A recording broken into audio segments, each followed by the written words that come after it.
Welcome back to another episode of The Real Steven TV. I'm your host, Steven, and today I'm doing another article from Bounding Into Comic. California approves equal pay lawsuit against Disney. 9,000 women to sue for alleged compensation violations. It seems as if the time for Disney to put their money where their mouth is regarding their progressive virtue signaling has finally arrived. As thanks to the approval from the state of California, 9,000 women will be allowed to proceed with a class action lawsuit against them on the grounds that their company knowingly paid them less than their male counterparts. The largest such legal action to ever go forward under the state's Equal Pay Act and covering employees from the company's Disneyland, Disney Cruise Line, Film, TV, ABC, Marvel, and Lucasfilm division.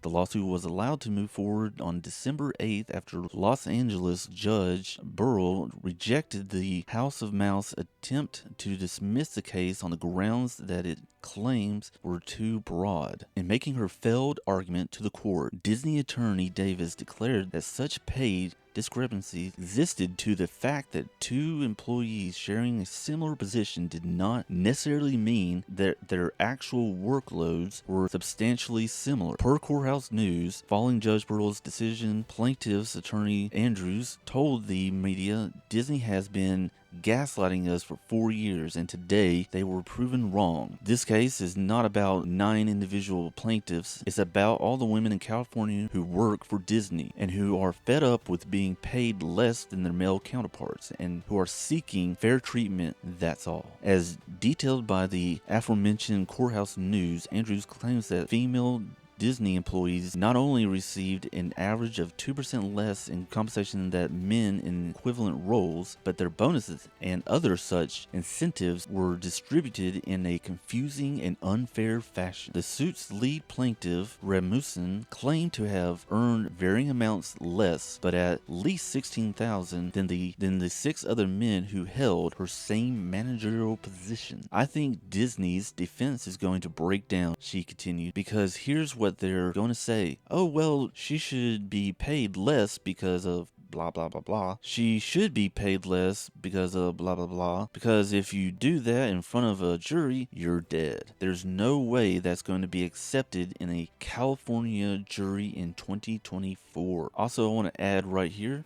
if you haven't subscribed, go ahead and subscribe and make sure you hit that like button. It really helps share out all these videos. Adding to her thoughts during a late interview with IndieWire, Andrews further asserted, these are important cases for reducing the wage gap and exposing discriminatory pay process. We are honored to represent the brave women who have come forward to tell the stories of so many women who are treated like cheap labor. We are pleased that the judge saw through Disney's tactics. Fairness is the goal.